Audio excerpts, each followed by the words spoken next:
Hello everyone and welcome back to my channel. Today we are going to look at the ABIT-BP6, a motherboard that many of you may know. This is not just a simple regular motherboard, this is a dual socket 370 board that supports Celeron CPUs. Yes, you heard that right. This motherboard allows you to run a multi-CPU configuration using Celerons, specifically the Mendocino. This motherboard exploits some Intel quirks to allow Celeron CPUs to run in multi-processor setups, which was never supported by Intel and was not meant to be used. So this is the only dual-socket motherboard that supports Mendocino CPUs. Unfortunately, you can't run Coppermine or the Coppermine Celeron version on this motherboard without some hardware modifications. We'll not go into this today because there are some other issues with this board. This board was donated to me by Nathan, and Nathan was so kind to tell me what's wrong with this board. First of all, the board is already recapped, so these should all be new capacitors. But there is one here in the top corner, you can see it here. This one is, I don't know, I think one leg snapped off, or I don't know exactly what happened here. And after doing a little bit of research, I also found out that these boards were very unstable. And there's already a fix for it, which involves replacing this voltage regulator. But mine seems to be already the version that is helping with instability issues. So we don't have to replace this one. But it also said that you can replace this capacitor here. Online, I have read that you can do either or. So either replace the voltage regulator or replace the capacitor here. Now, I'm not sure if there is an issue if we replace both, but nevertheless, I will try that. I haven't seen anything that this should cause any major issues. So we'll try to replace this capacitor and put a larger one in place. And we are going to look at this capacitor that seems to be snapped off.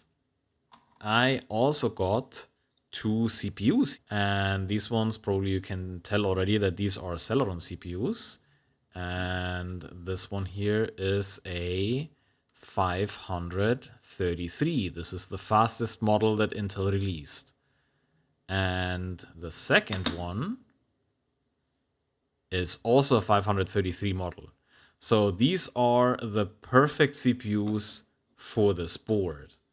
Now, there are already coolers installed, so we should probably check what is here. But before that, let me just continue to show you what Nathan donated.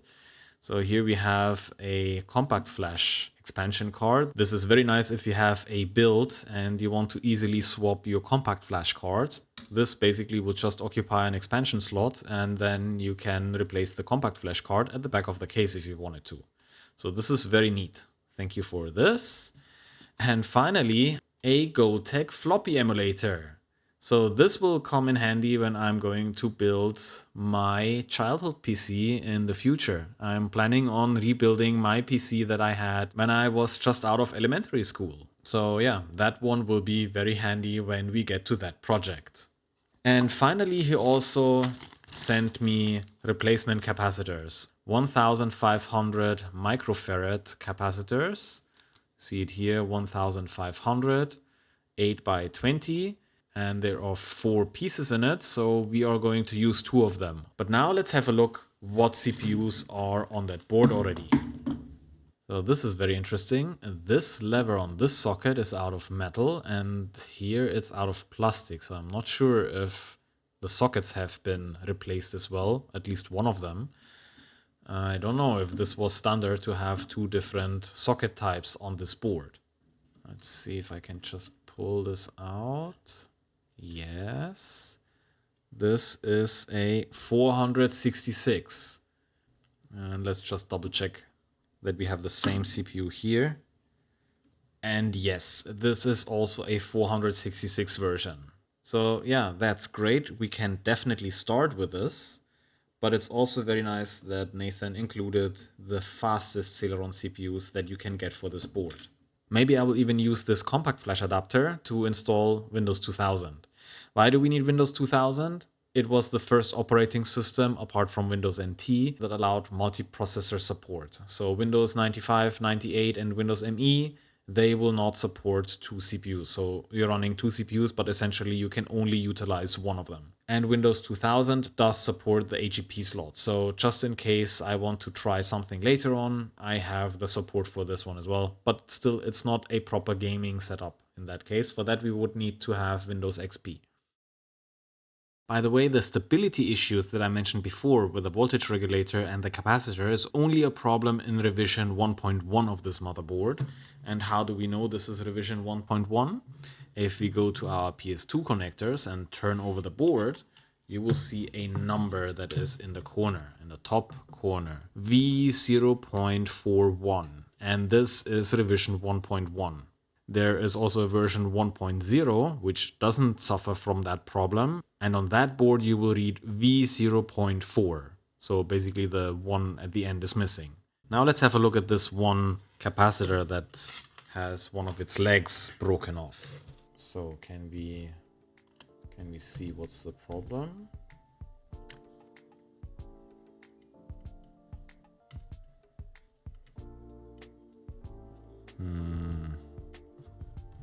Not really. Let's turn the board around. Oh, it's this one here. Oh. What happened here? That's not good. I think this capacitor may just... Oh yeah.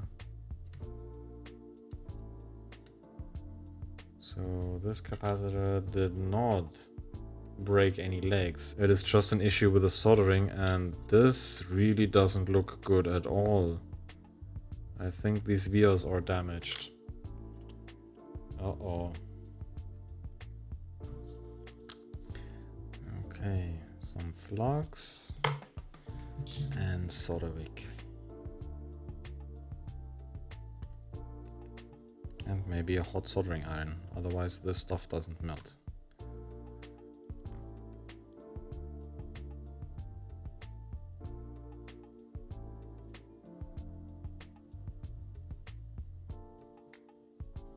So what I will do now is I will apply some low melt solder just to see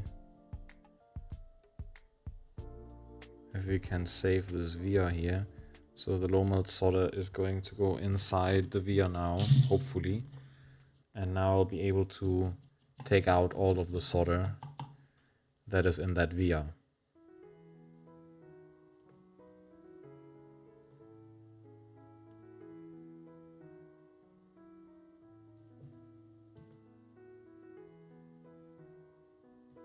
There we go. Yeah, so it looks like we lost some of the via, but there's plenty of contact left, and normally the entire via inside is plated with copper, so we should be fine. Let's replace this small capacitor.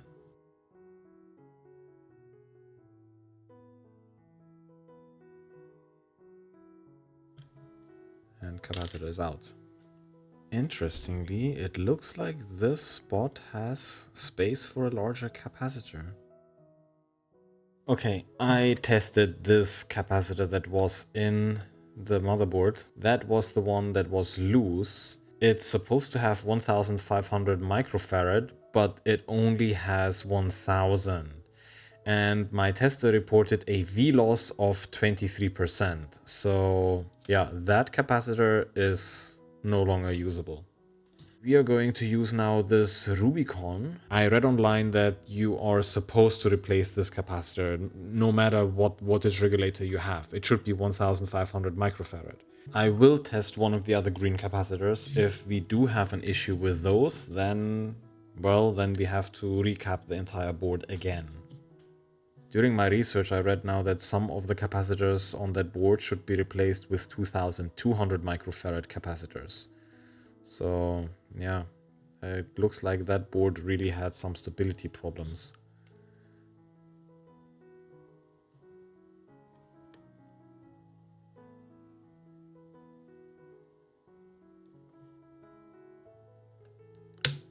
Okay. And here's the second capacitor.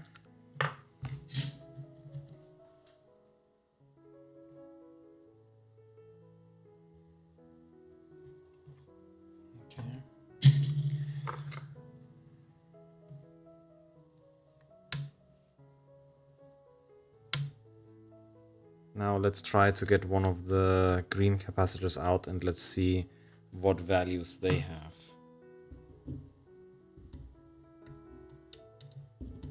Okay. And the capacitor reads... Yeah, this capacitor is good. So I think it should be okay. Okay. I'll clean this up and then I think we can try the board. By the way, I did replace the thermal paste on both CPUs. It was a little bit dry and I think it was required to replace it. Oh no, you're not supposed to be here. You're for another video.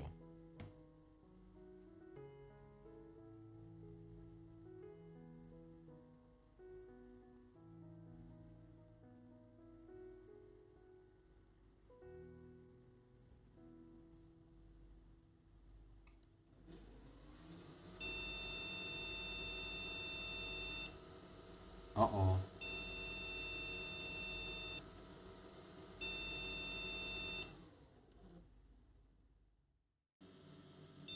Yeah, now it works. Okay, 466 auto detected, nice. And 2 processors. We have the CPU soft menu. This was something that ABIT really did very well. They got rid of all the jumpers on their motherboards because, well, you can configure it now inside the BIOS. Yeah, so here we can see all the options. 466, oh, it has other options with 100 MHz frontside bus as well. So we could technically run a very low spec Celeron like a 366 for instance with 100 MHz instead of 66. Remember, the multiplier is fixed, so it would be a multiplier of 5.5. If you would change the frontside bus to 100 MHz, you would get 550 MHz. And I think I've read that this is what most people did. They just got a 366 MHz Celeron and overclocked it to 550 MHz by changing the frontside bus. So here we see our temperatures of the CPUs. They are both running at 35 degrees approximately, so this is fine. And what I've mentioned before, the voltage for that one rail with the capacitor that we replaced from 100 microfarad to 1500 microfarad is the VTT voltage. Right now we can see it's hovering around 1.5 volts. This is correct. I'm not sure if this would have been different if we left the other capacitor on the board, the 100 microfarad, but it should be this. So it should be 1.5 volts and we are spot on right now, so this is great. And which BIOS version do we have? Here we have the RU version and this is the latest one, so we are good to go.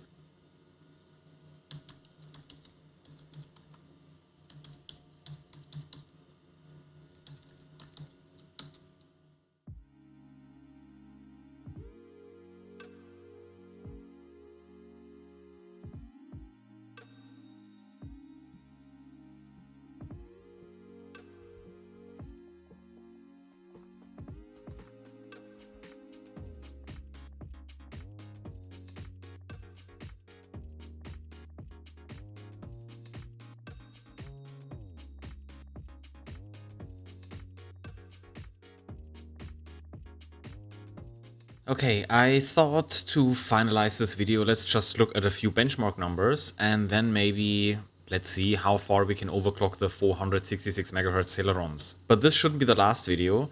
Let me know in the comments if you want me to test something very specific with this board. So let's start with CPU Z. This is the vintage edition. This also has a small benchmark in it. Okay, we have our Mendocino Celeron CPUs, 466 MHz. We have socket 1 and socket 2. We have the caches, level 1 data cache, instruction cache per processor, also the level 2 cache per processor. Here's our BP6 with the Intel 440BX chipset.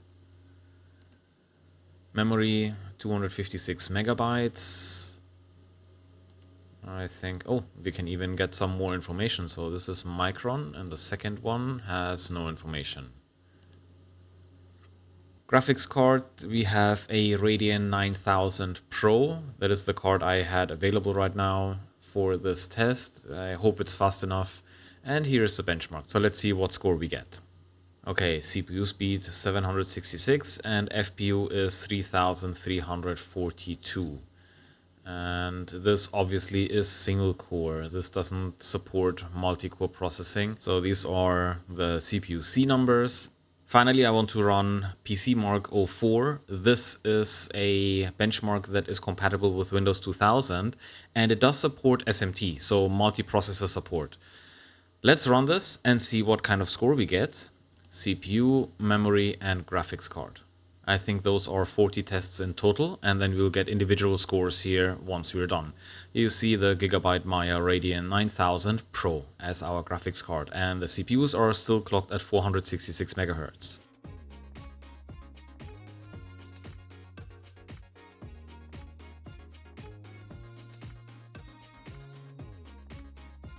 Okay, and we're done. We get a score of 1106 PC marks.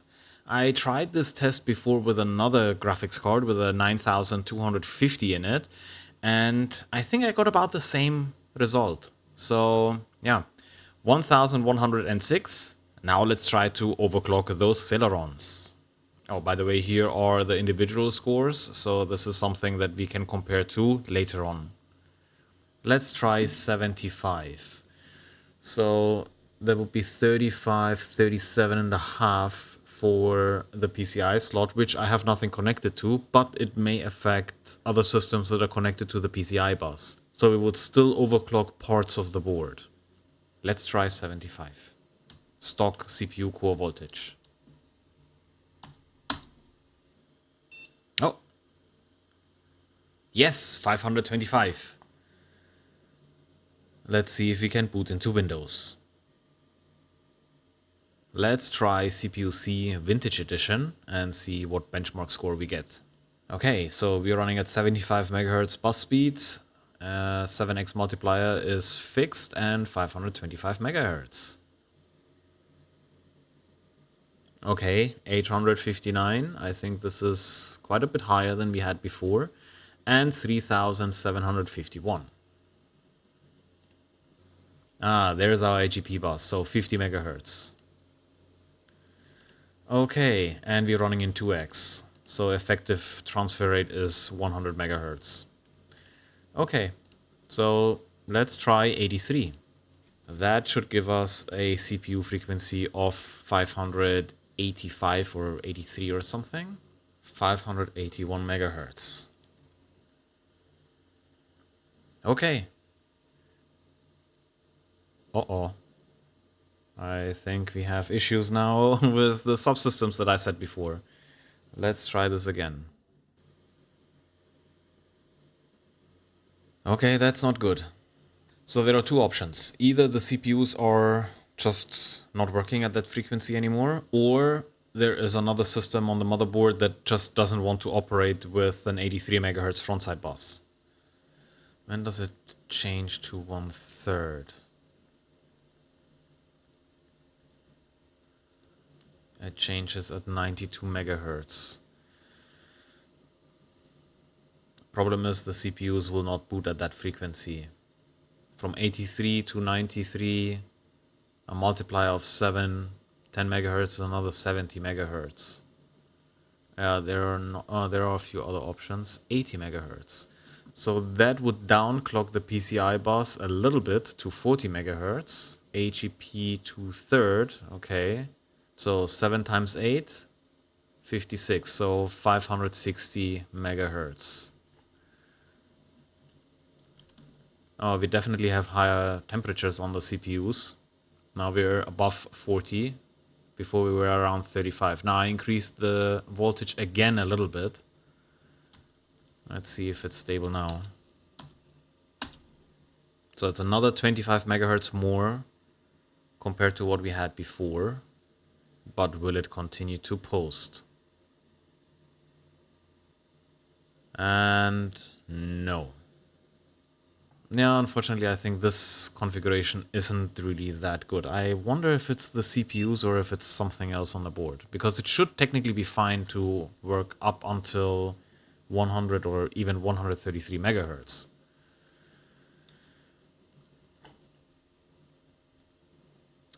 I think the only thing we can do is we can go lower. So we already had 75. So 78, but this is almost no difference. 92 at 1/3. Let's try this. This is the only thing I can think of now.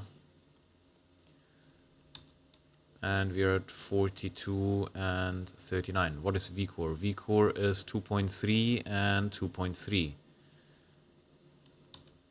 Yes, we leave it at 2.3. Let's see if they post. Oh! 600 megahertz! Oh, we lost one CPU.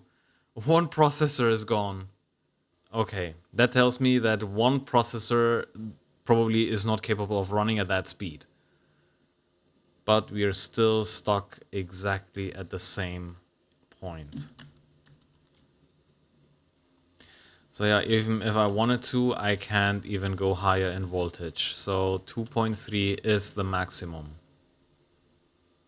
So yeah, that was a very disappointing overclocking session. Let me know if I did something wrong in the comments. What should I have done to get those CPUs to a different level? And you could see now we are back, reset the CPU. So yeah, it's a failsafe of the motherboard, I believe. I think it doesn't make sense to run other benchmark results. This is just my first attempt trying to overclock a dual CPU system. Yeah, unfortunately, this is all I could do. We could get the CPU up to 525 megahertz. So yeah, unfortunately, I couldn't really get much more out of the system. In that case, you're just better off taking the 533 megahertz model and slap them on that board. That is officially the fastest CPU that is supported. I understand there are some mods that you can run Pentium 3 CPUs on it, but I'm not going to attempt this right now. I know, I'm sorry, I'm skipping the benchmarks. They don't really make sense because with 75 megahertz frontside bus, 50 megahertz increase in clock speed, and we are decreasing the AGP bus and mess up probably other bus frequencies as well, including the PCI bus, including the IDE controllers. It's just not worth it. So this is just for tinkering around. Best case would be if you maybe have a lower spec Celeron and you can increase the frontside bus from 66 to 100 megahertz, because then all the dividers in the BIOS will just match up beautifully. You can then run the AGP bus at 2/3 and the PCI bus at 1/3, and that would be then exactly in spec. Yeah, and this is all I have for you today. So let me know in the comments what you think about this project. Did you have a dual socket or a dual slot motherboard back then? What are your experiences with it? And please let me know if you have more experience than I do with overclocking Celeron CPUs on the ABIT-BP6. Which CPUs did you use and how far could you push them? Let me know in the comments. And that is all I have for you in this video. I want to thank all my Patreons who are supporting my work already. If you want to become a supporter, you can head over to Patreon and pick one of the membership tiers, or you can also sign up for free. So thank you so much for your time. I hope you enjoyed today's video, and I will see you in the next one. Take care and bye-bye.